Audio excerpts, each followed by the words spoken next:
Good day, my friends, and welcome back to another episode of Be Our Guest here on Musical Theater Radio. I am your host, as always, Jean-Paul Yovanov, and we are talking with a couple of people who've created a really cool website that I think anyone who is in the musical theater industry, be it performers especially, but also producers and writers and things like that should know about.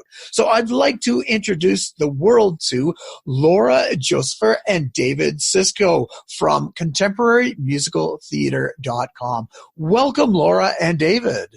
Hi. Thank you so much. We're so happy to be with you. Oh, I'm so happy to have you guys on board because I've been to the website. I love what you do. Now, I'm not going to ruin it for the listeners right away because we want you to talk about it. But we want to know who you are, first of all. So, Laura, let's start with you. Give us your 30-second bio. Who is Laura? Who is Laura? Well, I started my life as a musical theater performer. That's what I went to college for, but I quickly realized that was not my true calling. Spent a few years stage managing professionally, worked a little bit off Broadway and even on Broadway. And then I stumbled into directing. I became an accidental director, but it really is my true home. I love directing, especially new works. I really focus a lot on new musicals. I love dramaturgy. I love developing new works and working with writers. I also work as an audition coach, and there in my studio, I focus primarily on young artists, some as young as 10 and 11. I actually had my first 5-year-old client recently, but working with them to audition for performing arts, middle schools, high schools, and college auditions. So that's a little bit who I am. I also, with David, do a bit of teaching. We do a lot of master classes and workshops, and that's a little bit about our company and around our book, which I'm sure we'll talk about a little bit. Wonderful. Now, that was 38 seconds, so I might have to do it now. Oh, I'm sorry. So, David, can you get it to a concise 30 seconds? Okay. Because Laura did get 38, maybe you can have 38. Okay, let me see what I can do. My name is David Sisco, and to follow Laura, I will say that I started out thinking I was going to be an opera singer. I went to Syracuse University and Boston University to study voice and also study composition, but realized that as much as I love opera, that was not where I was supposed to be. I am now a teacher. I teach privately and do lectures and teach internationally as well. Loved teaching voice, and I also am an adjunct professor at Wagner College on Staten Island. In addition, I am a writer. I'm a part of the BMI Musical Theater Workshop, which is pretty legendary place for musical theater writers, and found this website, which we're going to talk about today. I love coaching and teaching and doing master classes. It's really what I love, working with young artists. And that's what I love to hear. The both of you said all the important things. You know, working with new musicals, creating and fostering a love from the ground up from a young age for musical theater. So that's I can commend you on both for doing that. Thank you. So speaking of youth, when did musical theater become a part of your life for the two of you? Has it always been a part of your life, or did you discover it later? Or Laura, start with you. Well, I grew up in a suburb of New York City, Syosset, Long Island, and I had a mother who loved theater. So she would take me. I can't even remember. People ask me what's my first show. I can't remember because I was going into the city all of the time to see shows from a very young age. So it was just a part of my life, and so I think I've always loved musical theater as an audience member for sure. Performing it started for me in junior high school. I would do the summer musicals, and I was in the high school productions as well, and then I went on to major in it in college. So for me, it's pretty much been lifelong. That's great. And I think this type of thing, theater should be started at a young age because it creates such a wonderful appreciation for the arts and things like that. So congratulations to your parents. And David, yourself. Yeah, go ahead. I was directing, choreographing, and starring in Fiddler on the Roof in my living room. Probably, I was definitely in first grade. I mean, I knew every single song of that show in first grade. We had, for your younger listeners, there are these things called records that people used to have. And I listened to my parents' record of Fiddler on the Roof, and that was the beginning of it for me. And which version was that? Oh, it was the original. Oh, was the Topol? Yeah. Oh no, the Zero Mostel. Yeah. No, I can't remember. It was Broadway or the movie. Actually, no, I think it was the movie. Okay, so it's itself. Yeah. But yeah, either way, brilliant. And I dabbled in it in musical theater in undergrad. I knew that, again, thinking I was going to go into opera, I knew I had to be able to move well and act. And so I kind of snuck into some of the acting classes at Syracuse University. I'm very thankful to the music theater program for letting me do that. Perfect. So you're both on your trajectory of being performers and the theater and the arts. How did the two of these parallel lines converge and the two of you meet? Well, Laura and I met. We have a rule. Anything over 5 years is about 5 years. So we met about 5 years ago. No, okay, fair enough. It's been like almost 15. Probably. I think it's almost 15. Yeah, 15 years ago. I met Laura through a colleague of mine because I was looking for a director for a play I'd written called Bait, which is a two-person multi-character play about gay speed dating. And Laura and I just immediately connected through that process, and I brought her into my collaboration with my amazing lyricist Tom Gualtieri, and the three of us have worked together ever since. So you started working together, and then how did contemporarymusicaltheater.com start? So I founded Contemporary Musical Theater with a colleague in 2012. We had a big launch at Second Stage just down the street from where we are currently. And then I brought Laura in a couple years after we launched, just knowing that Laura had not only a great artistic vision, but also was very, we're very organized artists. we're both, I would say, maybe type A personalities, just like to get things done. So that was exactly since it's just the two of us, it was the exact right personality. And she's one of my best friends ever. So there's nothing better than working with a best friend. For sure. So I was very fortunate that she said yes. Oh, thank nice. And did you say yes, Laura, or did you just oh yeah, absolutely. Okay. I actually volunteered before he asked me. I volunteered myself. Yeah, it really.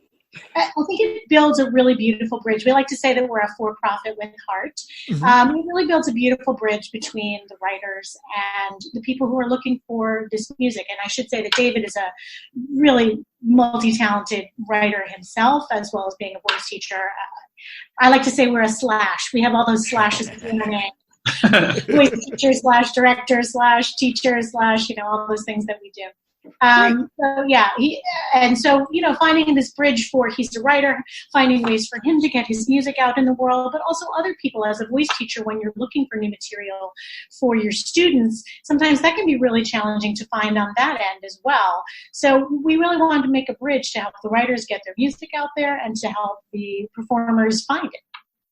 Wonderful. So I'm on the website right now. I'm just looking at. So it's a subscription website that connects. I'm literally reading voice teachers and students and musical theater professionals with today's best contemporary writers and songs. And that was a brilliant idea for coming up with that. It was David's brilliant idea. Absolutely. So how does it work exactly? Well, we are a subscription model. This is one of the things that sets us apart. We're a subscription model because our site is curated. So every song that is submitted is blindly submitted to a panel of musical theater professionals. We have writers, we have directors, we have performers who listen to the songs blindly, and they're really listening for craft, vocal responsibility to make sure that the songs on the site, we want to have a certain level of quality on the site. So then once a writer is invited on the site, they can have up to 12 songs on the site. And then from someone searching on the site's perspective, they can, once they join as a subscriber, and they can join. We have several different ways they can subscribe. To a 3-day or a monthly or an annual. They can come on the site and they can search in a myriad of ways. You can search by song type, by voice type, by writer. So you can really drill down and find songs and writers that you have no idea about. And once you're on the site, you can also listen to a clip of the whole song. So every song on the site, you can listen to the whole song. You can then purchase and download the sheet music up to 3 times. And it's watermarked, so it'll have the name of the purchaser on the sheet music, as well as please do not copy, which we find very important to educate, because we want to make sure that the writer is getting paid. And that's one of the most unique features of our website, is that we pay our writers 100% of their song sales. Nobody else does that. That is incredible. As a songwriter, just having the opportunity to A, have our stuff heard, and B, to get paid, and C, to have all of the money is an incredible thing. So what was that the original intent right from the beginning, or did you you thought about maybe we'll take a little bit and then we'll do it this way, or how did it come about? Yeah, it's a really great question, Jean-Paul. It evolved. Actually, it started really as a very kind of nerdy poster paper thing for a NATS conference. And NATS is National Association of Teachers of Singing. So lots of voice teachers, and I knew as a voice teacher I was looking for repertoire like this, and I knew other voice teachers were too. So it actually started with a hard copy of information. And then I was like, let's take this to a website. And so we did that for a couple of years. And then Laura and I, when Laura came on, we discussed, look, Laura had done the research and discovered that like 80% of our writers had no online presence. So they were having to, people were having to email the writers to say, hey, can I purchase this from you? And then they didn't have a PayPal account. And then it was creating so many roadblocks for the subscribers. So we're like, hey, let's actually sell the music on our site. So that happened, I think, in 2016 is when we started launching it. And it's been so exciting to see. I mean, this year we have historic sales. We've topped our sales year after year of sheet music. And all of that money is going to the writer, which is, as we said, is super exciting to us. Oh, yeah. And the fact that you've created a place, because, I know the pain of trying to get a hold of these writers, because as the radio station, I want to promote you. But the problem is I have no way of getting a hold of them. They don't have websites, or they're not paying attention to their Twitter or whatever. Yeah, and that's actually another unique feature of our website, because we really, like I said, we really do want to create community. But in addition to sales on our website, we have email addresses of everyone. Once you're a subscriber, on the writer profile page, it email address, because we want people to write to them and say, hey, I purchased 2 songs and I noticed they're from the same show, and I'm a small team and I'm interested in producing this show. We want to create those bonds and connections. So we really want to make these writers accessible, and especially that they didn't have those kind of online presence or the time or the inclination to do that. We wanted to help build that bridge. So you said you started this in 2012? Yes. So how fast has it grown? So that's almost 8 years now. Did you find it easy when you first approached people at the beginning to get people on board? Or, as I found, they're a little skeptical sometimes because what you're doing is like, you're going to give me all of the money? You're going to do something for free or whatever? How did that go at the beginning? It's a really good question. I mean, I think that I started with, because I'm part of the BMI workshop, I started there. So people knew who I was. They knew that I wasn't just going to run off with their, with their songs in the dark of night. Yeah. And I also had a lot of connections at the NYU Tisch grad writing program. And so that certainly helped. And actually we had a good amount of writers at the start, probably like a good 80. I mean, wow. Now we're like we're just below 200 probably, 200 writers that we represent. So yeah, there has been a level of skepticism, and I think because there are other sites that do take their writers' money. So because we're a different model, it seems a little odd to them. The other thing that I think people are looking, trying to look between the lines to see if they're missing anything is we also make it clear to our writers that we are non-exclusive. So if you want to sell your music on your own website and on ours and somewhere else, awesome. Make all the money you can make on your music as well you should. So that but I think skepticism maybe is there certainly has been some skepticism. I think that though, Laura and I have run into the fact that a lot of times writers do feel heard. And I certainly understand that as someone who's 44 years old and still emerging. I don't know how that's possible. Emerging musical theater writer. And so, it's so people provide opportunities to give you a platform to be heard. It's very hard to take it seriously and to actually do the work that's required to make it happen. Yeah. And I think that's where we've found the most, not even pushback, but reticence, I guess is maybe the best word. Mm-hmm. People, writers love to write, and that's amazing, but we're not always the best marketers of our own work. Very true. And I think it's very easy for writers to focus on and say, well, I have a deadline, I have to finish this, and that the writing is most important. And the writing is very important. We definitely support that process. But we're also saying, you can't just write in obscurity. If you want people to know about your work, you have to get it out there. And that's why we're here. We're here to help you through that process. But it requires them to do a little paperwork up front. Yeah, it's true. The artists in this industry forget that there's two words. There's show and business. And yeah. I'm just as bad. The show part is more fun. It's just what's the business part that's paying your bills, right? Or hopefully one day. So it's a great thing that you've done. Is created a bridge for these artists and an ability to make the business part easier. They still have to do some work, but it's just a lot easier now. Well, thank you, and I just want to lift up something you said, which is so true. The hope is that writers can make money. I think we're one of the only only parts of the musical theater industry that actually can't make a living doing what we do unless we've had some sort of major success. Yeah. Whereas, not to downplay other artists in the industry, but, an actor can go out and secure work maybe for 3 months and then has to do another audition. But we, as writers, have a harder time, I think, securing income. And so we just wanted to address that inequality in any way that we could. That's great.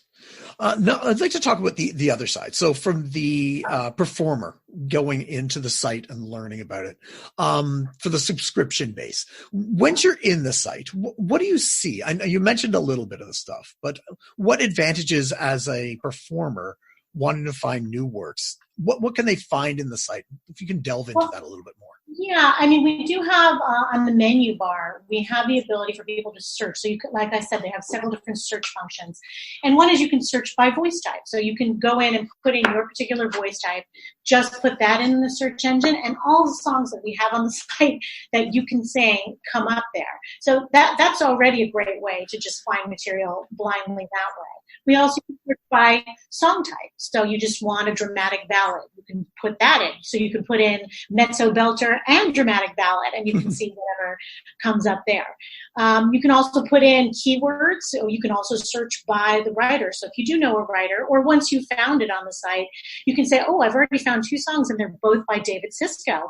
I think David Sisco and Tom Gualtieri, I should go drill down and see what else they have.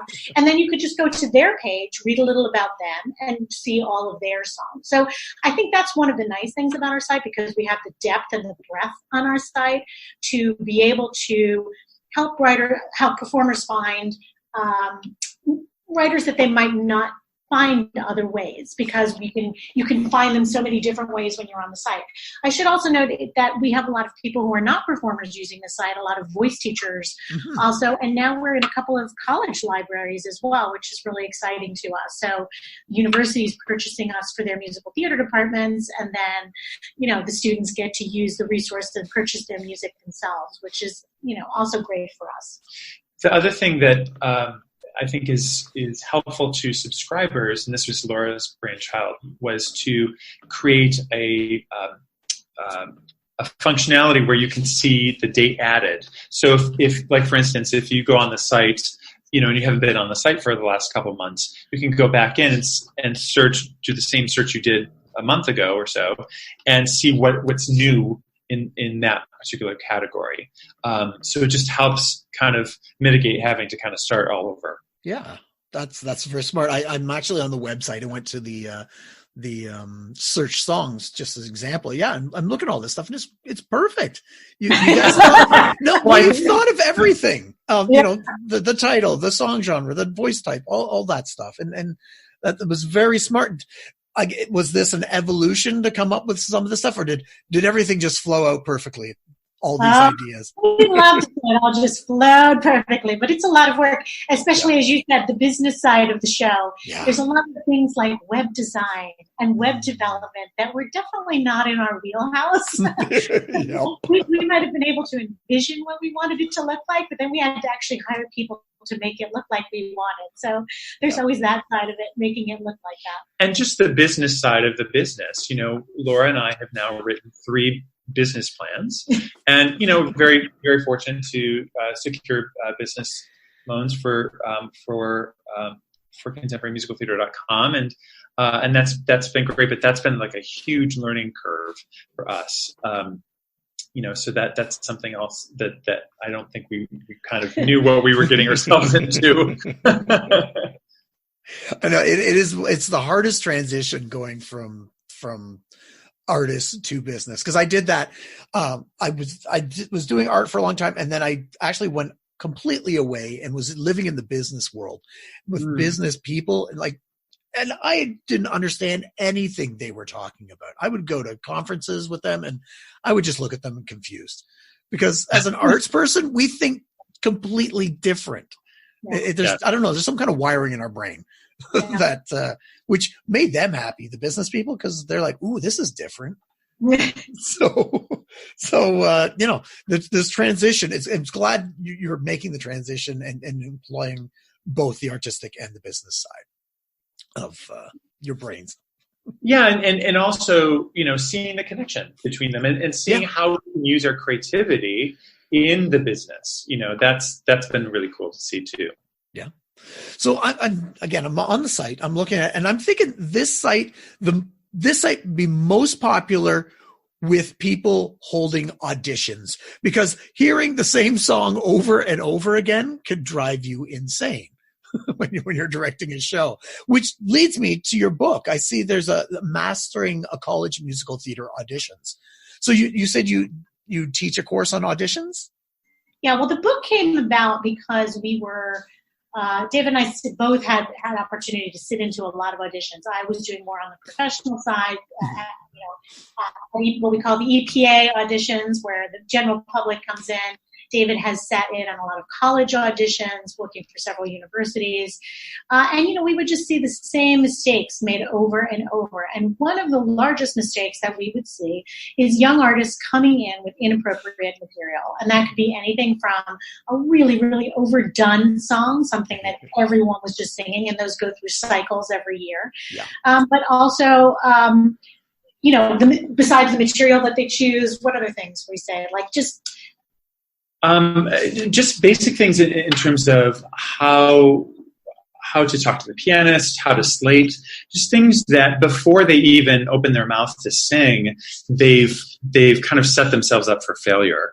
And so, and actually we were at a conference, and a voice teacher mentioned this to us, that they were, trying to find rep for college auditions, and kind of understandably bemoaning the fact that they don't quite understand how to communicate with their student about college auditions, and a huge light bulb went off. And Laura was like, we should write a book about that. Because we've seen it from a lot of different angles. So the book is really, it's a long title, but it speaks both to the student, teacher, and the parent. In each chapter is broken down to a particular question that's important to the audition process. And we answer that question with special sections for the student, teacher, and parent, because we found that a lot of times those three groups are not talking to each other, and that just hurts the student. So unlike other audition books that have come out recently, our book really tries to look at the audition process from kind of a holistic point of view. Nice. You guys seem to be figuring out niches that need to be filled and fill them. There's a need for finding all these songs. There's a need for the writers. There's a need for the auditions. So again, I've said this already, but congratulations on finding these niches that need to be filled. So well, that's great. You're doing the same thing yourself, Jean Paul. So it's a great thing. It's great things for people to write this music, but it also needs to be heard. So I think kudos to you also for giving this music some airtime that it greatly deserves and doesn't get very often. Absolutely. Well, thank you very much. Like I've said many times before, it's just we need to support our own community, and sometimes. I don't know if that happens always. Again, maybe the skepticism of, are you helping me or are you helping yourself? And honestly, we are all helping ourselves by helping each other. I call it selfish altruism. But I think while we may currently be in an age of populism, I think we're also in an age of synchronicity. And the thing that's exciting to me is many artists are seeing how we can all connect and support each other in a way that's mutually beneficial. Yes. And that's really exciting. It is. So I'm looking at some of the writers here. Have any of the writers that you have brought in and is in your list of writers gone on and exploded? Or are these all still relatively new, or a combination of all those? Yeah, I mean, to us, our writers are all exploding in a good way. I mean, we're heading into the holidays. We're all going to explode in one way or another. So, but no, seriously, our writers are incredibly talented, and we've had several different success stories. We're so happy for Sarah Wordsworth and Russ Kaplan, who were co-writers with several other talented writers for In Transit, which was the first musical on Broadway. Yeah. Yep, and they currently have a show. It's Elf on the Shelf. Elf on the Shelf musical. I think in New Jersey. Yeah. Currently, and they've worked so hard on that, and so they're just an example of writers. We have John Bacchino is on our website. Hugely talented songwriter, just a master of story songs. Wrote A Catered Affair on Broadway, performed on Broadway. So we have Jeff Blumenkrantz, who is not only known as a writer, but a phenomenal performer. Has been on Broadway many, many times. Most recently, I think, on Broadway in Bright Star. So we just have lots of those types of writers. Many of our writers have won the Fred Ebb Award, the Jonathan Larson Award. Absolutely. So these writers are really at the top of their game. And the thing is that they may not be as well known because they're not they're not on Broadway yet, but they're all kind of blowing up in their own rights. And we really do try to help our writers in that respect too. We're asking them, since we were talking about how they're not necessarily great at publicizing themselves, another thing we're trying to do with the site is also ask our writers, where are your shows being done? Because, musical theater can be very New York centric, and musical theater is happening all over the world. We have writers and subscribers from all over the world. So we want to know when their shows are being done in different places, and we can help them publicize. We have a very popular blog on WordPress, and so we do interviews with the theater, with the writers, talking about their shows and the development process, because as we all know, a musical can take a long, long time in development.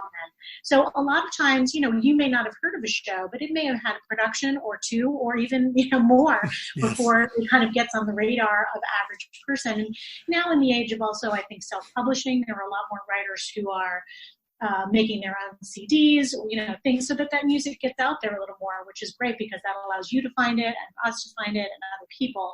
So we're trying to help them do that and get the word out about those shows that we may not have heard of yet. Yes, and there's an entire program I program called the Sampler Platter, which is exactly that, where I play 3 songs, give a little intro, a synopsis of the show, a little production history for producers and people like that who, you may not know this show, but it's big in Australia or worked in the UK or whatever.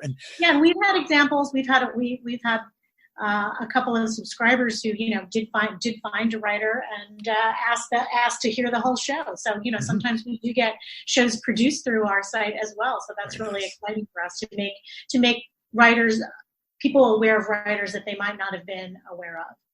It's such a great feeling when that happens. You probably have that all the time.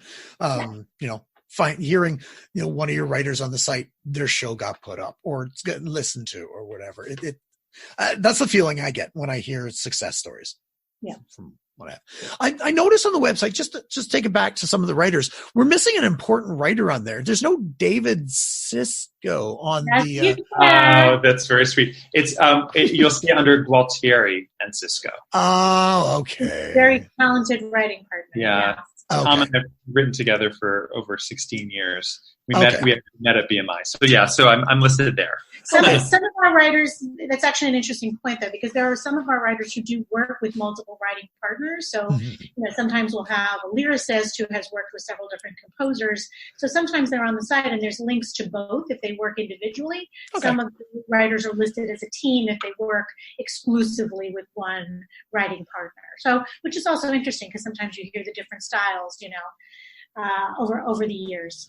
Oh yeah, it makes such a difference who you're working with. Just their style with your style as opposed to somebody else. So yep, totally understand. Cool. Is there anything else you want to let us know about the site that I never hit upon? Sure. Well, we're going to give you a scoop because we actually haven't talked about this publicly. But in January, we are launching an audition cuts platform. I'm really excited about this. So we're taking well over 100 of our songs that are on the site that have done really well, sold really well, and songs that we feel that are really good for auditions. And we have personally cut them with the help of the writers into long and short cuts. Short cuts are like 30 to 45 seconds. Long cuts are 45 seconds to a minute 15 for more like equity calls. And so that's going to be launched in January, and we're super excited to provide that, not only the sheet music, but we're also going to have on the site MIDI files of the music so that people can actually just rehearse with the music on the site. Oh, that makes life so much easier.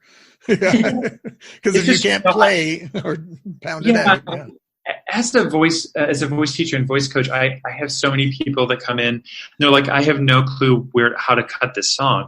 And I'm always baffled. I'm like, you did go to college for this, right? It's like such an important skill, but a lot of young and even middle career professionals do not really struggle with finding the best part of the song that's going to kind of meet the sweet spot of their voice. So we just wanted to kind of take some of the guesswork out of that. In the way that like Music Notes has been doing with Sherry Sanders, we just wanted to kind of provide that as something on our site as well. That's fantastic. You guys you're thinking of everything. Jeez, don't give it all away too fast. You still got a whole lifetime ahead of you. So unless you come up with new stuff you want to try. Well, that's very kind of you. And I mean, the thing that's great is, it's just the two of us, and we're able to accomplish a lot, but it also, I think, really helps us prioritize what's most important and how to keep true to the vision of this site, and that's been great. Yeah, we love spreading the word of contemporary musical theater around the world. I mean, we've done a couple conferences, and we love doing like master classes and workshops and things where we've gotten to introduce some of this music. Sometimes what we'll do is say, oh, what do you use as an audition song? Oh, yeah, we've heard that one a lot. But, instead of that song, why don't you sing this song, which kind of does the same thing and show off that same part of your voice, but the 20 girls before you won't have already sung this song. It's a way for us to introduce music to people. And also we love, sharing. There are some different things about working on contemporary music than there is doing your production of Oklahoma that you did in high school. Because working on something new, especially if you get the gift of working with the writer in the room, there are some different things about working on contemporary work that you may not have had experience with in your early career. So we love also talking about that. And because David's the gifted voice teacher and I'm a director, we sort of can bring that to this site as well, where we can go around and talk about this and help young artists say, hey, this is how you work on this work and bring it to life. Do you guys go out and go to do you go to the colleges and teach these courses? Like, do you do outside classes? Like we do come to Toronto or things like that. We'd love to come to Toronto. Yeah, we've actually been really fortunate to, we've done a lot of master classes and some workshops around the country. We were last year we were in Tuscaloosa at University of Alabama. A dear colleague of ours brought us out to work with her incredible students. Ryder, we've been at NYU Steinhardt, Marymount College, lots of different places. We were even in Denmark. Yeah, we taught at the Danskole in Denmark. Trust me, it took us a long time to figure out how to pronounce that. So we've done that, and we've also done several conferences. There's a Musical Theater Educators Alliance, which we've done 2 presentations there. We've done doing a presentation this coming June at the NATS conference in Knoxville, which we're excited about. And this is the 3rd year that we've done NYSTEA, which is New York State Theater Educators Alliance. I'm going to guess that's what it is. Yeah. So we're starting to do some, high school theater conferences as well. So, because you know how they love their musical theater now. Yeah. Exactly. And we'll be down at the Georgia Thespian Festival as well this February. So, yeah, we love to travel. Yeah. If you have a school somewhere, invite us. We'd love to come. Well, there's my old alma mater at the Sheridan College up here in they do some great things around new musical theater. Yes. We would love to connect with them. We are very well aware of Sheridan. Yeah. So that's my old stomping ground. So I'll see what I can do. Yeah. See if I can make an introduction. Thank you. That's awesome. Well, thank you, the both of you, for coming on and talking to me today and letting us know about contemporarymusicaltheater.com. Because like I've said already, you're doing a great thing, and it's very, very important that for the writers and the performers and the producers and everybody have access to these new works. So great job. Well, we'd love to offer your listeners a discount code to our site. Wonderful. So your podcast. So we can send that to you. Is there a way we can, we'll give you a code. Yeah, we'll talk. Okay. And we'll figure that out. That would be awesome. Right. Thank you. Now, before we finish, I have to ask now, for every interview I do, I ask 3 questions to my people that I'm speaking to. Now, there's no right or wrong answers to these questions, but there's a wrong answer. So these are important. All right. My 3 questions. My first question is always Weber or Sondheim? Sondheim.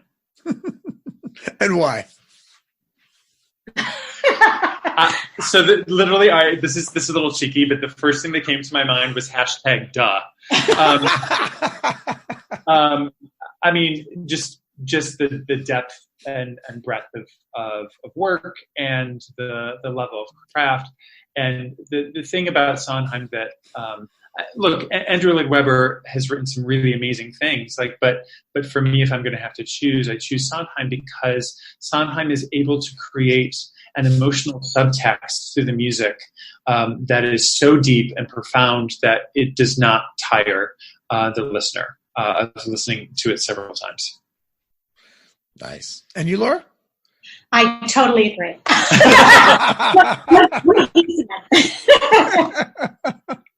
That's too funny. All right. There was no, you know what? The funny thing is that usually comes out 50-50 because they're so completely different. Yeah, they're very different, yeah. But I always like to ask that question because, I'm a shit disturber. So, and I know Andrew and Stephen are always listening. So, they always like to know who's interested in them. I also have an added purpose of, I've had the pleasure of actually corresponding with Mr. Sondheim. Oh, yeah. About my work. I mean, he was incredibly generous in my early years of writing and sharing thoughts. So, I mean, I know that Andrew Lloyd Webber has been equally generous in different ways. But wow. Personally, that really touched me. That is very cool. To get to these people that, are legends. They are in musical theater. And then just to find out, they not so bad. They're just like us. I'll have to admit he's a little bit more talented than I am. I have to admit that. He is. But cool. All right. Second question. What has been your favorite contemporary musical theater show that's come out in this millennia? Oh my goodness. Wow. Well, I'm going to put in a pitch for Tom Gualtieri and David Sisco because I worked for theirs called Falling to Earth. That was really it's a modern retelling of the Pygmalion story. Really beautiful. They're working on something new, which I don't know is for public consumption, but I'd personally pick anything that they're working on. So that's my selfish pick. That is incredibly generous. I would not pick my own work. But yikes. I mean, the things that pop up in my mind, Light in the Piazza, to me is so extraordinarily crafted. It's his birthday today. Oh, is it? Well, today that we're doing the interview, by the time this airs, it probably isn't his birthday. But yeah, today's his birthday, December 16th. I love that. Yeah, so brilliant. And also Carolina Change. Nice. That just wrecked me when I saw it. And I know I'm excited about the revival coming to Broadway this year. Oh, there's one coming because there's a production being done in Toronto in the next little bit too. Oh, that's cool. Because it was in London, and I don't know if it's coming to Toronto before it comes to New York. I don't know if it's the same production. No, I think this is an independent one. Oh, independent one. Oh, okay, cool. Yeah,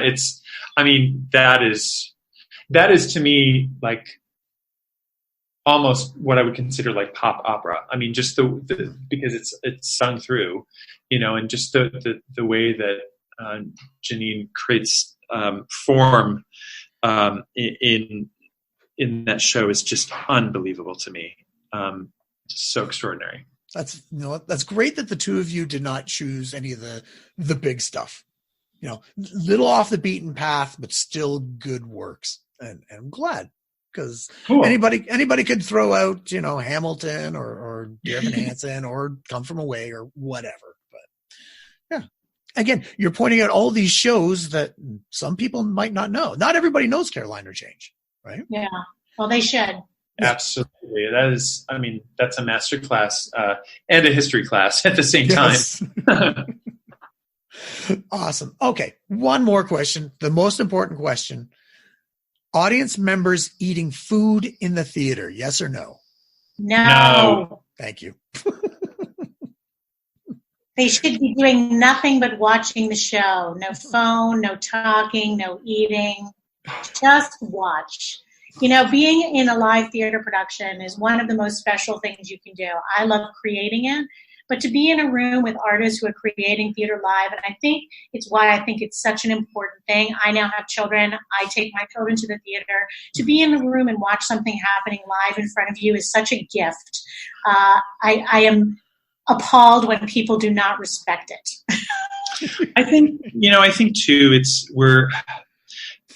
there is a level of vulnerability that is asked of an audience to follow a protagonist through either a play or a musical. And I think that we're in an age where that vulnerability, people just feel really uncomfortable.